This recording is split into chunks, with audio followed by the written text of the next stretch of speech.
नमस्कार मित्रांनो अक्षय टेक मध्ये तुम्हा सगळ्यांचं हार्दिक स्वागत आहे। मित्रांनो, आज आपण आपली लाडकी बहीण योजना या योजनेसंदर्भात आज आपण थोडी इन्फॉर्मेशन घेणार आहोत। तर या योजनेचा फॉर्म भरताना कोणते 5 डॉक्युमेंट्स हे इम्पॉर्टंट असतात त्याबद्दल आज आपण थोडी इन्फॉर्मेशन घेणार आहोत। तर पहिलं डॉक्युमेंट आहे ते म्हणजेच आधार कार्ड। आधार कार्ड हे आपलं पहिलं डॉक्युमेंट्स आहे, ते आपल्याला अपलोड करावे लागणार आहे। आणि दुसरं आहे ते म्हणजेच मित्रांनो डॉमिसाइल सर्टिफिकेट, शाळा सोडल्याचा दाखला, जन्म दाखला, मतदान कार्ड, रेशनिंग कार्ड या 5 पैकी तुम्हाला एक डॉक्युमेंट्स हे अपलोड करावं लागणार आहे मित्रांनो। आता झाले 2 डॉक्युमेंट्स। तर आता तिसरं आहे ते म्हणजे उत्पन्नाचा दाखला। उत्पन्नाचा जर दाखला तुमच्याकडे नसेल तर तुम्हाला पिवळा किंवा केशरी रंगाचं रेशनिंग कार्ड तुम्हाला हे अपलोड करावं लागणारच आहे मित्रांनो। आता हे 3 डॉक्युमेंट झालेले आहेत। या 3 डॉक्युमेंट्स नंतर आपल्याला चौथं डॉक्युमेंट्स आहे ते म्हणजेच हमीपत्र। आता हमीपत्र म्हणजे काय असतं, आपण कुठलाही फॉर्म भरताना आपण एक अर्ज करतो आणि अर्ज भरून झाल्यानंतर आपण एक खाली साईन करतो मित्रांनो। तर हमीपत्र म्हणजेच एक अर्जच आहे मित्रांनो।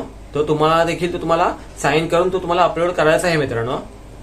आणि हे 4 झाल्यानंतर जे 5वर राहतं ते म्हणजे बँक पासबुक। कारण या योजनेचे जे पैसे येणार आहेत ते तुम्हाला तुमच्या बँक खात्यामध्ये येणार आहेत, ठीक आहे। तर तुम्हाला तुमचं योग्य असं अकाउंट नंबर बँक तुम्हाला द्यायचा आहे आणि प्रॉपर असं एकदम क्लिअर दिसेल असं तुम्हाला अपलोड करायचं आहे। तर मेन म्हणजे हे बँक पासबुक तुम्हाला प्रॉपर अपलोड करायचं आहे मित्रांनो। कारण यात जर तुमचा काही प्रॉब्लेम झाला, अकाउंट नंबर जर प्रॉपर दिसत नसेल तर तुम्हाला तुमचे पैसे येणार नाहीत तुमच्या अकाउंटला। तर तुम्हाला तो अपलोड करताना एकदम प्रॉपर अपलोड करायचं आहे बँक पासबुक। तर मित्रांनो, ही एवढी 5 डॉक्युमेंट्स ही इम्पॉर्टंट असतात या योजनेचे फॉर्म भरताना। आणि या योजनेचा फॉर्म तुम्हाला नारी शक्ती दूत प्ले स्टोअर वरती जा, सर्च करा नारी शक्ती दूत। या प्ले स्टोअर वरती जाऊन हा ऍप तुम्ही डाउनलोड करा, ठीक आहे। आणि हा ऍप डाउनलोड केल्यानंतर तर तुम्हाला हा फॉर्म पूर्ण फिलअप करायचा आहे मित्रांनो। आणि हा फॉर्म कसा फिलअप करायचा या संदर्भात मी तुम्हाला एक व्हिडिओ सुद्धा करेन, ठीक आहे। तर तुम्हाला समजेल की हा फॉर्म कसा भरला जातो। तो ऑनलाईन इझी आहे, पण तुम्हाला एक लक्ष द्यायचं की हा फॉर्म भरताना तुम्ही दिवसा प्रयत्न करू नका। कारण जास्त करून आता ही नवीन योजना निघालेली आहे, तर हा ऍप थोडा बिझी असणार आहे।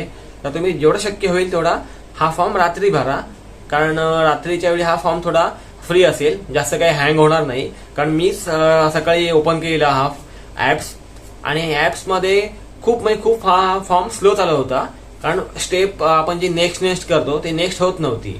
तर तुम्ही कृपया हा फॉर्म भरताना रात्रीच्या वेळी फॉर्म भरा, ठीक आहे। आणि जरूर तुम्ही प्ले स्टोअरला सर्च करा नारी शक्ती दूत। नारी शक्ती दूत म्हणजेच हा जो ही जी योजना आहे या योजनेचा फॉर्म आपल्याला ह्या नारी शक्ती दूत या ऍप्सवरतीच भरायचा आहे मित्रांनो, ठीक आहे।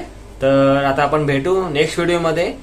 आतापर्यंत त्याला आपण जेवढं तुम्ही ऐकलं, तर तुम्हाला अजून काही विचारायचं असेल तर तुम्ही मला कमेंट्स देखील करू शकता। आणि तुम्ही मला कमेंट्समध्ये विचारू शकता की तुम्हाला की हे डॉक्युमेंट्स नाही तर तुम्ही अजून कुठला फॉर्म भरू शकता, कुठलं डॉक्युमेंट्स तुम्हाला लागेल हे देखील तुम्ही मला नक्कीच कमेंट करून विचारा। आणि तुम्हाला अजून काही इन्फॉर्मेशन पाहिजे असेल ते देखील तुम्ही मला कमेंट्स करून विचारा, ठीक आहे। तर चला बाय, आता भेटूया आपण नेक्स्ट व्हिडिओमध्ये। बाय।